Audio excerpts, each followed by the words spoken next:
우릴 사랑하심이 측량할 수 없도록 넘치게 이게 밝게 변치 않는다는 걸 그를 사랑하. 오늘부터는 이제 사무엘상으로 넘어갑니다. 그 사이에 이제 룻기가 좀 껴있긴 한데요. 룻기에 관하여서는 제가 나중에 다시 한번 좀 말씀을 드리는 것으로 하고, 이야기는 이어지는 거거든요. 이야기는 이어지게 되는데 이제 오늘부터는 사무엘상 이제 강의 말씀을 좀 시작을 하려고 합니다. 특별히 오늘 말씀은 서론에 해당하는 이야기고요. 이 서론을 제가 세 주로 나눠서 준비를 좀 해봤어요. 그래서 오늘은 이 서론에 관한 첫 번째 시간인데, 우리 제목을 한번 따라볼까요? 은혜를 입은 자는 근심하지 않는다. 은혜를 입은 자는 근심하지 않는다. 할렐루야.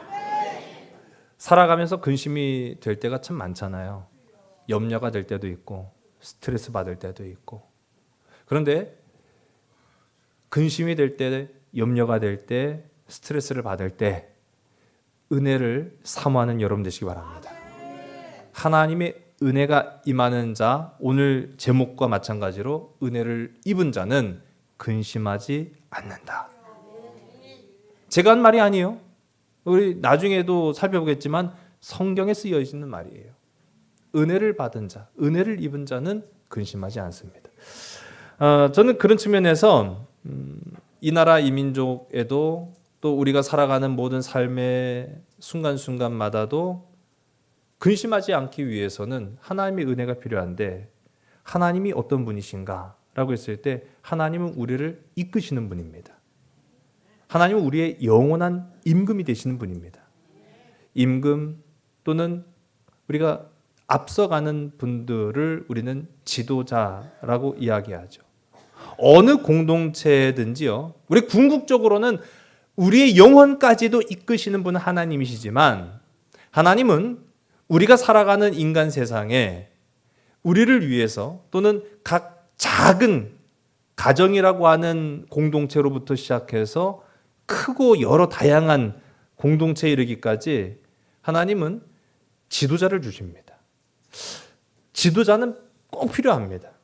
더 정확하게 말하면은요, 옳은 길로 인도할 수 있는 지도자가 우리에게는 필요하다라는 거죠. 제가 오늘 교회학교 아이들하고도 함께 나눈 말씀인데요, 제가 참 좋아하는 다니엘서 12장 3절의 말씀을 우리 화면을 보시고 함께 읽습니다. 많은 사람을 옳은 대로 돌아오게 한 자는 별과 같이 영원토록 빛나리라. 아멘. 맞습니다. 성경이 이른 바 그대로 옳은 길로 이끄는 지도자가 필요합니다. 근데 참 우리가 살아가는 세상에 보면은 이런 지도자가 참 흔치는 않아요. 옳은 길로만 이끈다라고 하면은 지도자 개인에게도 그렇지만은 이끔을 받는 백성들에게도 모두 다 영광이 됩니다. 그럼 반대로 지도자가 옳은 대로 이끌지를 못하게 되면은 지도자도 마침내는 불행해질 뿐만 아니라 그 그릇되고 잘못된 지도를 받는 백성들도 불행해질 수밖에 없다라는 거예요.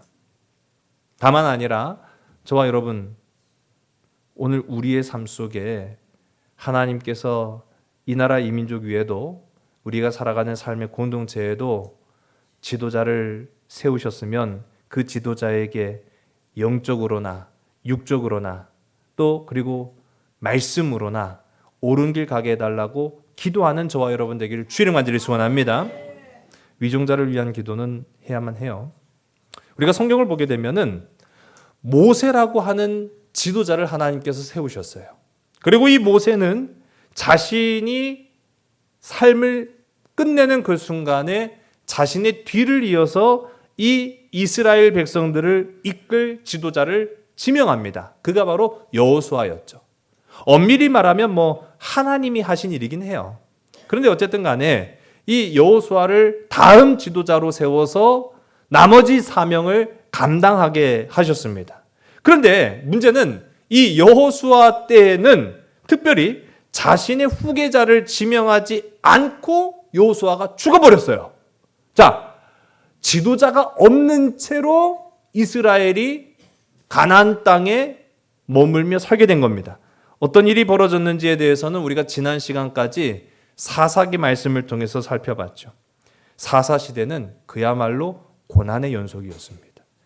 그러니까 이스라엘 역사에서 어떻게 보면 이 사사 시대가 가장 어둡고 무질서하고 몰락한 시기였다라고 그렇게 표현할 수밖에 없어요. 물론 사사들을 세우긴 했어요. 근데 이 사사들도 온전치 못한 그런 모습들을 우리가 봤죠. 그래서 우리가 사사기를 한 단어로 압축한다면 가장 핵심이 되는 단어는 정체성입니다. 사사기의 정체성. 거듭 제가 여러 번 강조드렸죠. 하나님과 이스라엘 백성을 이어주는 연결고리, 즉 지도자라고 하는 그 연결고리가 없어지니까요, 이스라엘 백성들은요 빠르게 그 정체성을 잃어버리기 시작합니다. 하나님 백성으로서의 정체성, 이스라엘이라고 하는 이 민족적 정체성을 잃어버리고 하나님의 백성이 하나님의 백성도 아니고 그렇다고 해서 가나안 사람도 아니고 애매한 그런 사람이 되고 마는 거예요. 여러분, 이거는요 오늘을 살아가고 있는 우리도 좀 생각해 볼 필요가 있는 겁니다. 그리스도인도 그렇다는 거예요. 그리스도인도 정체성을 잃어버리잖아요. 더 엄밀하게 말씀드리면은 영적인 정체성. 우리를 누군가 당신은 누굽니까? 라고 했을 때 저는요 그리스도인입니다 라고 떳떳하게 말할 수 있는 우리 삼손 가족들이 다 되기를 주의 간절히 소원합니다. 나는 누구냐? 라고 했을 때 가장 먼저 떠오르는 것이 나는 하나님의 백성입니다. 천국 백성입니다. 예수님의 제자입니다. 그렇게 고백되어지길 간절히 소원합니다. 그게 영적 정체성이에요. 그 영적 정체성이요 어떠한 고난과 어려움과 환난 가운데에서도 나를 붙잡아주는 생명줄이 되는 거예요. 정체성이 없어지잖아요. 나 뭐지? 내가 왜 이러고 있지? 내가 왜 이런 고난에 있지? 자기 정체성을 잃어버리면은요 삶의 끈을 놓아버려요. 정신줄도 놔요. 어떻게 해야 할 줄을 몰라요. 여러분, 영적인 정체성을 그리스도인들이 잃어버리면은 이 사람은요 진짜 애매모호한 사람 되는 거예요. 이건 그리스도인도 아니고 세상 사람들도 아닌 애매한 위치에 서게 된다는 거예요. 그런 사람이 복 받을 수 있겠습니까? 그런 사람이 구원받을 수 있겠습니까? 이것도 저것도 아닌 게 되는 거죠. 사사기에서 반복적으로 제가 언급한 말씀이 있다고 했죠. 그때는 이스라엘에 왕이 없었기 때문에 각자라는 거는 한 사람 한 사람 나를 말하는 거잖아요. 각자 자기 소견에 옳은 대로 행했다. 쉽게 표현하면 지 맘대로 살았다는 얘기예요. 지 맘대로 살았다. 이거는요 일종의 언어 유희입니다. 왕이 있었어요, 없었어요? 있었어요. 누굽니까? 그렇죠. 왕이 왜 없어요? 근데 사사기가 왜 왕이 없다. 이거는 일종의 언어 유희, 말장난이라고 했어요. 왜? 비꼬는 거예요. 이스라엘 백성들을. 왕이 없다고? 왜 없어? 영원한 하나님이 계신데 영원한 하나님을 나의 왕으로 모시고 살아가는 자는 자기 정체성을 잃지 않아요. 그런데 하나님으로부터 멀어지기 시작하고 자기 정체성을 잃어버리니까 내 인생의 주인은 누구지? 내 가정의 주인은 누구지? 이 나라의 주인은 누구지? 내가 되면 되겠네. 내가 스스로 왕으로 자처하는 그 순간부터 자격 없는 자가 왕이 되니 이 꼴이 어떻게 되겠습니까? 우리가 가끔 그래요. 제가 앞서도 지도자 얘기했지만은요. 지도자감이 아닌데 그 자리에 서는 사람들이 있어요. 그릇이 안 되는데 그만한 위치에 서는 사람은요. 감당을 못해요. 어찌 할 바를 몰라요. 아니 자기도 어떻게 못하는데 남을 어떻게 이끌어요. 그러니까 우왕좌왕하게 되는 거죠. 자격 없는 자가 왕이 됐습니다. 내가 왕이라고 스스로 떳떳하게 고백할 수가 없는데도 그냥 나 왕이지 뭐 내 마음대로 해도 되지 뭐 내 뜻대로 살지 뭐. 가정이 엉망이 되고요. 나라 꼴이 엉망이 되는 거예요. 우리 지난 시간에도 우리 좀 살펴봤지만은요. 미가라고 하는 한 사람이 레위인도 아니면서도 자기 집안에다가 산당도 만들고 우상도 놓고 또 하나님의 거룩한 에봇도 놓고 그리고 개인 제사장까지 두면서 내가 하나님 하나님이 된 거예요, 내가. 아니, 자기 개인 제사장한테 돈 주는 사람이 하나님이지 뭐예요. 얼마나 엉망이에요. 단지판 어떻습니까? 하나님이 가나안 땅에 정착하라고 땅 주셨는데 블레셋이라고 하는 굴러온 돌이 박힌 돌 단지파 뽑아내고 그 자리를 내 땅이다 라고 차지했는데 자기네들이 힘으로는 안 되면은 다른 지파들의 도움을 구해야 될 거 아니에요. 우리 함께 힘을 합쳐서 저 블레셋이라고 하는 하나님의 적 몰아내자. 그렇게 했어야 되는데 이건 그러지도 않고요. 맥도 없이 그냥 다 빼앗겨버리고. 레위 지파는 어땠습니까? 하나님의 법을 그냥 내 법으로 만들어버렸어요. 하나님의 법을 내 법으로 만든 그 결과 이렇게 개인, 가정, 지파, 민족, 종교까지 하나가 돼서 다 썩어버리니까 그 결과는 끔찍했죠. 가정도 무너지고 공공의 질서도 파괴되고 마침내는 우리 지난 시간에 살펴본 것처럼 내전이 발발되어서 동족 상잔의 비극으로까지 이어지는 참 그야말로 앞을 내다볼 수 없는 그런 암울한 시대가 지금 사사기 이후의 시대였다라는 걸 봅니다. 그 문제는 뭐냐면요. 사사기 말씀은 끝났지만 그들의 문제는 끝나지 않았다라는 거예요. 계속 이어지고 있다라는 거죠. 이렇게 극심한 타락과 몰락을 보노라니까 이스라엘 백성들이요. 애매한 정도가 아니에요. 이거는 가나안 사람이나 이방 사람이나 다를 바 없는 그런 몰락의 길, 죄악의 길로 지금 걷고 있는 모습을 보게 됩니다. 제가 이제 오늘 사무엘상을 이제 함께 나누겠다고 말씀드렸는데 사무엘상하 이제 다 이어지죠. 출애굽기와 사사기는 사무엘서로 이어집니다. 이게 연대순으로 간다라는 얘기예요. 근데 이 연대순으로 가는 동안에 우리가 봐야 하는 것은요. 지금 이스라엘이 어떤 길 걷고 있느냐라는 거죠. 내리막길 걷고 있는 겁니다. 몰락의 길, 타락의 길, 지금 패망의 길을 걷고 있는 거예요. 하나님의 백성이 상승곡선을 타는 것도 모자를 판에 내리막길을 걷고 있어요.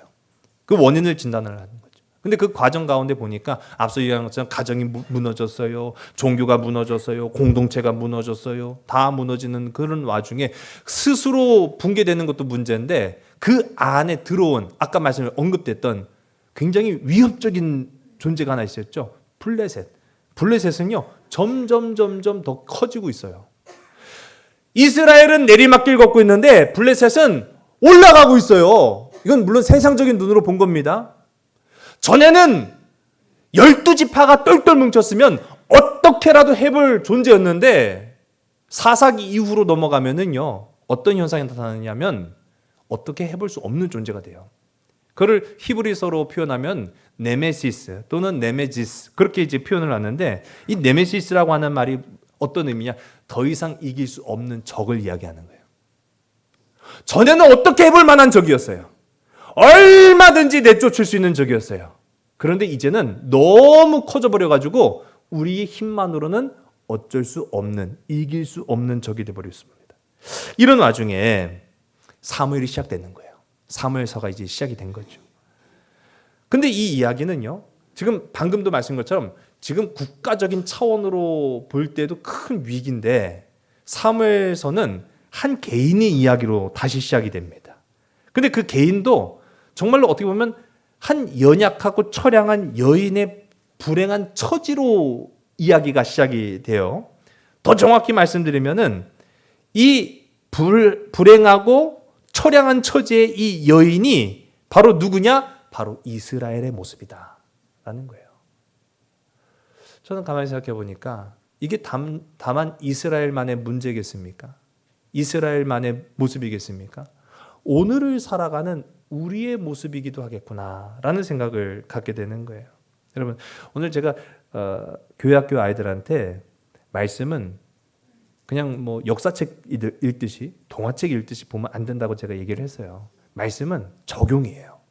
말씀은 그냥 뭐 옛날 사람들이 지혜 서적으로만 남겨놓은 책이 아니라 이 말씀은 오늘을 살아가고 있는 나에게 주시는 하나님의 음성이에요. 그 음성 듣고 다시 일어나서 회복의 역사를 써내려가는 저와 여러분 우리 모두가 되기를 간절히 소원합니다. 지금 이스라엘을 한 여인으로 표현하면서 이 사무엘서가 시작이 되는데 그럼 무슨 문제를 가지고 있느냐라고 보니까 이 여인 아이를 낳지 못합니다. 아이를 낳지 못한다라는 것이 이 여인 개인에게는 작은 일일지 몰라도요. 우리에게는 작은 일일지 몰라도 이 여인에게는 큰 일이죠. 큰 문제예요. 결코 작은 문제가 아니었죠. 왜 작은 문제가 아니었느냐? 내가 어떻게 할 수 없는 문제예요. 내가 해결할 수 없는 문제예요. 여러분, 이스라엘도 그렇습니다. 죄가 들어왔는데 그 죄가 점점 커지더니 이제는 어떻게 할 수가 없는 상황이 된 거예요. 앞서 이야기한 것처럼 네메시스, 더 이상 이길 수 없는 적이 돼버렸어요. 이걸 물리칠 방법이 없어요. 나한테는 이런 힘이 없어요. 이 문제를 누가 해결할까? 그게 사무엘서가 시작하는 이야기예요. 여러분, 우리 각자도 그렇지 않습니까? 오늘 말씀에서는 한나라고 하는 여인이 아이를 못 낳아요. 내가 어떻게 할 수 없어요. 이스라엘도 마찬가지예요. 죄가 들어왔어요. 어떻게 할 수가 없어요. 우리도 그렇습니다. 인생이 내 마음대로 내 뜻대로 안 될 때가 있어요. 문제가 들어왔어요. 병이 찾아왔어요. 여러 가지 어려움을 겪어요. 어떻게 할 방법이 없어요. 어떻게 하겠습니까? 하나님을 구하는 저와 여러분 되길 간절히 소원합니다. 하나님만이 해결하실 수 있다는 것을 이야기하려고 이 사무엘서는요, 한 개인의 문제로 시작을 했다라는 거예요. 여기 아주 중요한 부분이 있습니다. 여러분, 크든 작든 인생의 문제를 해결할 수 있는 분은 오직 여호와 한 분뿐이라는 사실을 기억한 여러분이시기 바랍니다. 이 사실을 잊지 말아야 돼요. 오늘 우리가 함께 읽은 말씀에서 이 한 개인의 문제를, 또 국가 차원의 문제를, 우리의 삶의 문제를 하나님께서 어떻게 바로잡아 가시는가라는 것을 보게 됩니다.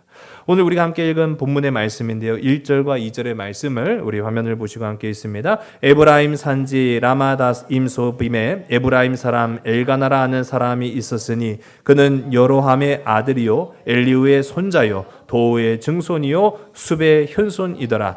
그에게 두 아내가 있었으니 한 사람의 이름은 한나요 한 사람의 이름은 브닌나라. 브닌나에게는 자식이 있고 한나에게는 자식이 없었더라. 아멘. 자, 엘가나라고 하는 남편이 있고 한나라고 하는 아내가 있었습니다. 그런데 이 아내만 있는 게 아니라 두 아내가 있었다고 했어요. 전에 사사기에서 큰 문제를 야기했던 이 레위 사람에게는 두 아내가 있었다라고 얘기도 안 해요. 첩이 있었다라고 말합니다. 그럼 본처는 있었다는 얘기예요. 근데 오늘 말씀 보니까 첩이라고 얘기하지는 않아요. 두 아내라고 얘기해요. 그러니까 첩과 아내는 그 격이 다릅니다. 그러니까 아내라고 인정받았다라는 것은 한층 더 격상했다라고 하는 그런 의미를 가지고 있는데 아예 이 본문 속에 엘가나라고 하는 사람은요 두 아내를 가지고 있었다 그렇게 이야기를 해요. 그런데 먼저는 오늘 우리가 함께 읽은 이 본문의 말씀에서 엘가나라고 하는 사람을 소개를 하는데 족보를 쭉 훑어요. 예, 이 뭐 발음도 잘 안 되죠. 라마다임 소빔. 이게 참 읽기도 어려운데 어쨌든간에 이 엘가나라고 하는 사람의 살던 곳과 그 족보를 쭉 훑어가는 이유가 있습니다. 왜 족보를 훑을까요? 이 사람이 검증된 사람이라는 얘기예요. 족보가 있다라는 것은요, 가문과 혈통이 확실한 집안이라는 것을 언급하기 위한 목적입니다. 그래서 족보를 쭉 훑어요. 그런데 여기서 우리가 속으면 안 될 게 있습니다. 자, 이 엘가나라고 하는 사람, 우리가 또 족보 얘기하면은 중요한 부분이 이스라엘은 12지파니까 어느 지파냐가 또 중요하잖아요. 이 엘가나 어느 지파 사람일까요? 에브라임. 예, 오늘 본문에 나오니까요. 그렇죠? 에브라임에 사는 에브라임 지파겠지.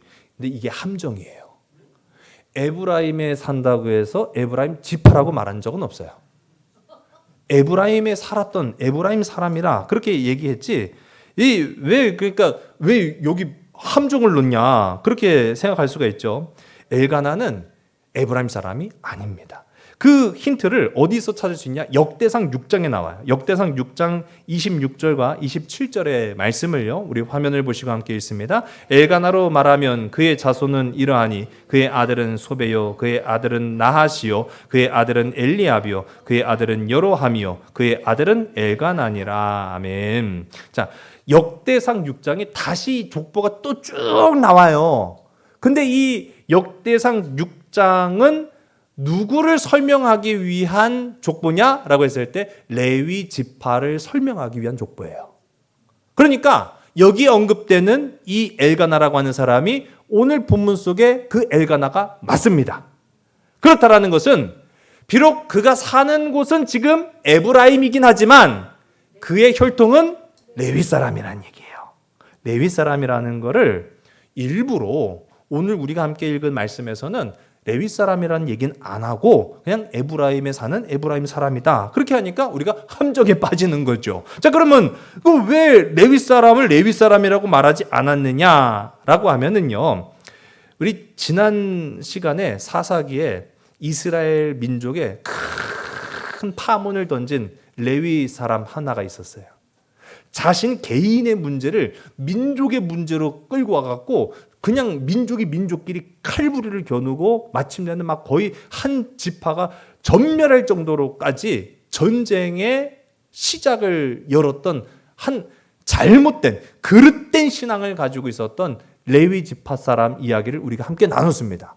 근데 이때도 이 레위 지파 사람이 하나님의 법을 따르고 하나님의 법을 기준으로 살아야 하는 이 사람이 두 아내를 뒀다는 거예요. 그런데 율법적이지 않아요.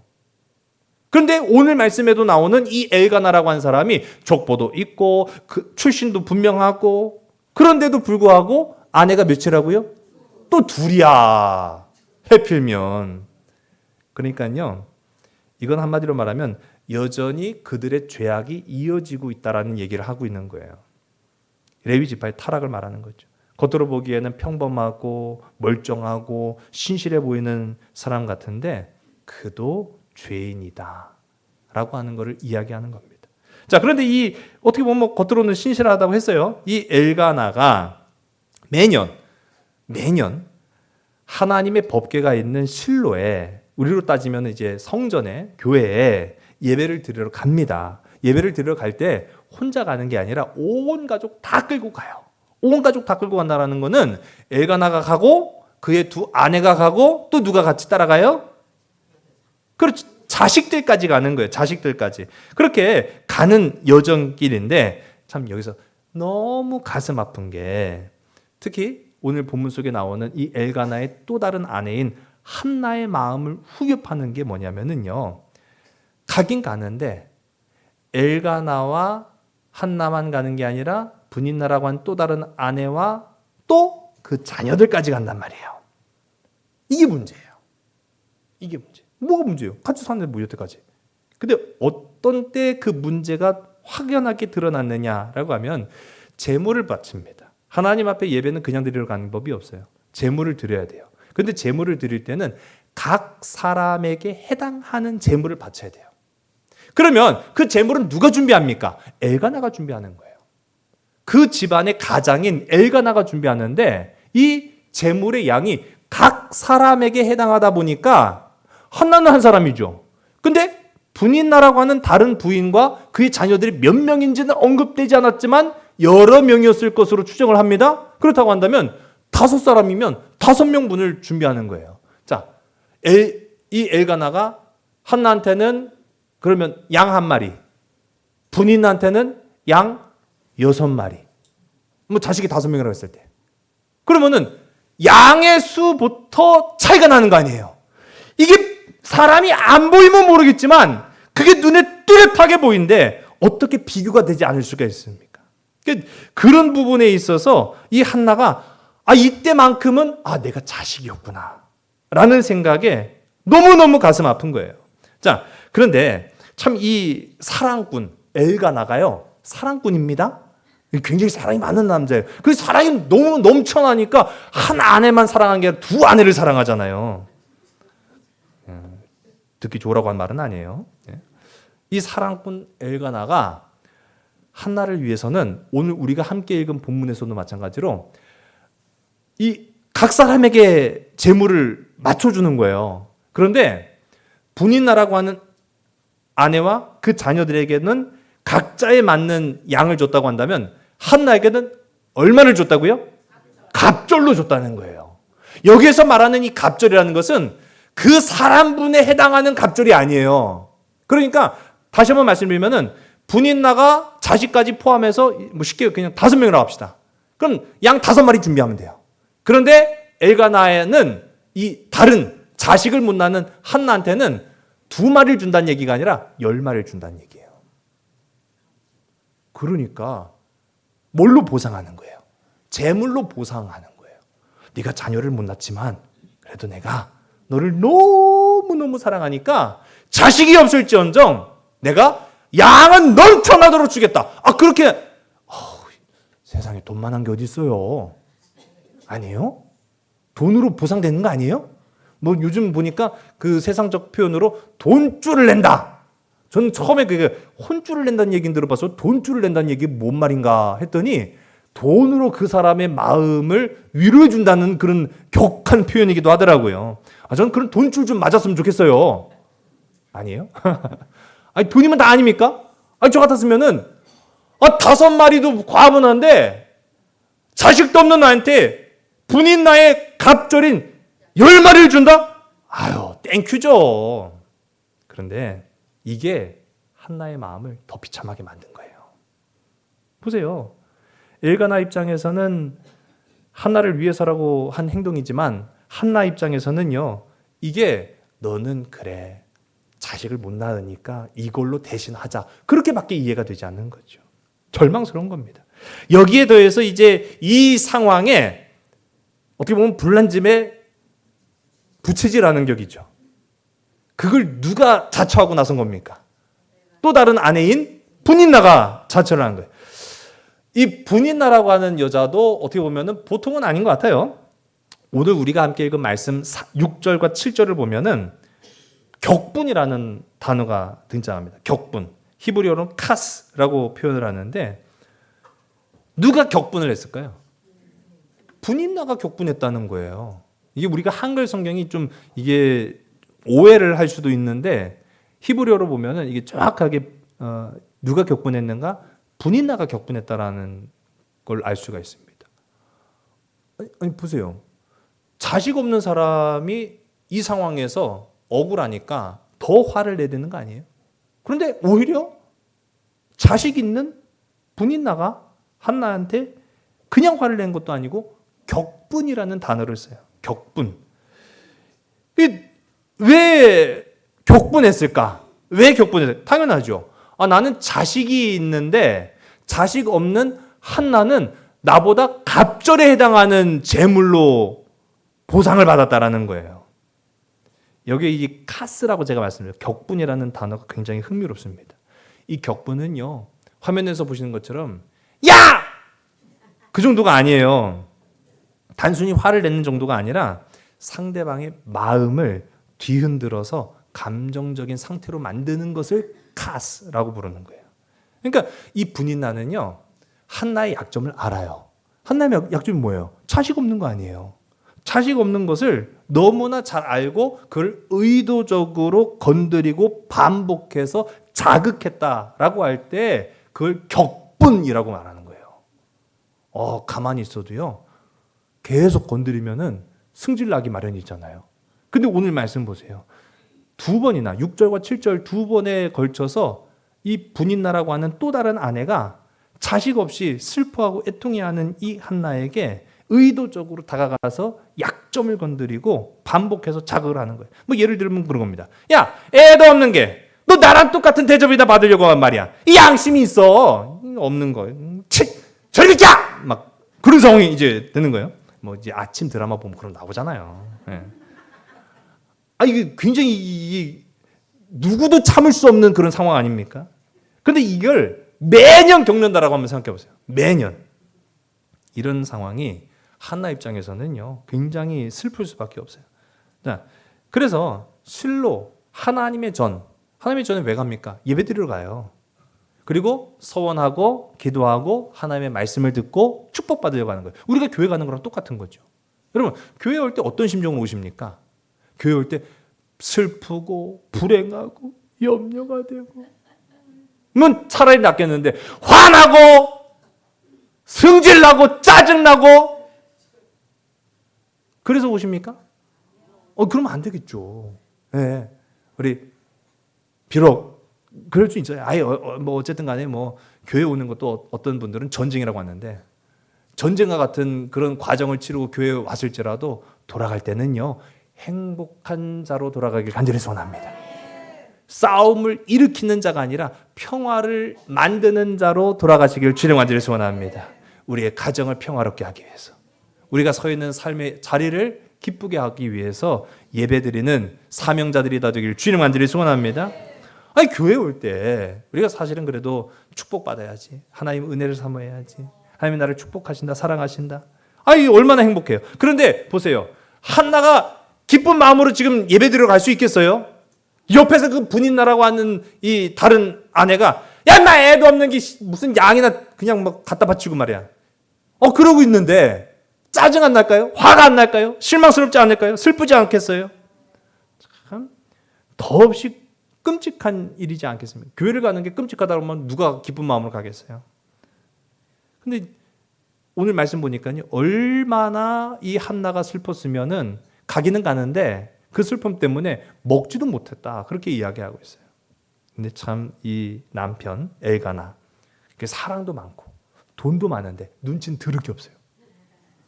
8절의 말씀이에요. 우리 8절의 말씀을 함께 읽습니다. 그의 남편 엘가나가 그에게 이르되, 한나여 어찌하여 울며 어찌하여 먹지 아니하며 어찌하여 그대의 마음이 슬프냐, 내가 그대에게 10 아들보다 낫지 아니하냐 하니라. 아멘. 화면에 보시면 이제 엘가나가 사랑하는 아내 한나를 막 위로해 주잖아요. 자기야 내가 있는데 왜 슬퍼해, 왜 울어, 내가 10 아들보다 낫지 않겠어?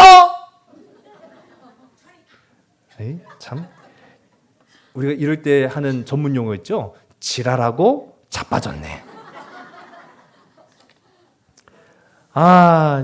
아들은 아들이고 남편은 남편인 거 아시죠? 예. 네. 그런데 지금 이 엘가나라고 하는 사랑꾼 남편이 위로한답시고 하는 말이, 내가 10 아들보다 낫잖아. 내가 널 지금 키우게 생겼냐? 한나 입장에서는 네가 남편이지 내가 자식이요? 그럴 수도 없고, 지금 어떻게 보면 위로를 한답시고 하는 말이고, 앞서 얘기했잖아요. 한나한테는 곱절로 준 거예요. 그런데도 불구하고 한나의 마음을 위로할 수 없죠. 예, 그겁니다. 여러분, 세상은요, 물질로도요, 권세로도 우리 인생의 문제를 해결할 수 없어요. 지금 사무엘서가 왜 이런 개인의 이야기를 꼬집고 시작했느냐라고 하면은 이게 우리의 모습이거든요. 이게 우리의 모습이라는 거예요. 중요한 것은 이 일의 책임이 누구냐, 그렇게 보는 거예요. 자, 한나의 불임이 누구의 책임입니까? 누구의 책임이에요? 한나가 지금 아이를 갖지 못하는 게 누구의 책임이에요? 아무도 책임이 없어요? 하나님 책임이라고요? 와. 자, 이게 또 굉장히 또 시험에 들까봐 제가 빨리 말을 이어가겠습니다. 이게 누구의 책임이냐라고 물으면 진짜 한도 끝도 없어요. 그런데 한나가 아이를 갖지 못하는 것은 단순한 생물학적 문제가 아니에요.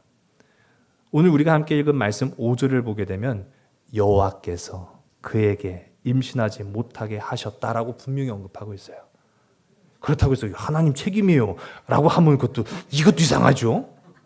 또 그렇다고 해서 하나님 책임이니까 엘가나 신랑한테 문제가 있는 게 아니에요. 또 신랑 보세요. 엘가나가 문제가 있었다라고 한다면 분인나가 자식을 낳을 수 있었겠습니까? 아니죠. 그것도 아니에요. 그럼 한나가 문제가 있었겠네. 그러면 또 한나가 안 그래도 서글퍼 죽겠는데 네가 문제네. 그럼 이것하고 그 한나의 삶이 행복해질 수 있을까요? 그것도 아니란 말이에요. 하나님이 그렇게 하셨다고 해서 우리가 아무런 책임이 없다, 그 말은 아닙니다. 무죄하다는 말이 아니라고요. 엘가나도 한나가 무지하다는 얘기는 아니에요. 근데 오늘 이 본문의 말씀을 보면은 개인으로부터 시작해서 이스라엘 전체가 지금 아이를 낳지 못하는 한나의 모습과 같다라고 하는 것을 보여주시는 거예요. 하나님이 왜 지금 한나에게 아이를 갖지 못하게 하셨느냐라고 하는 것은요, 지금 이스라엘 전체가 병들어 있다라는 거예요.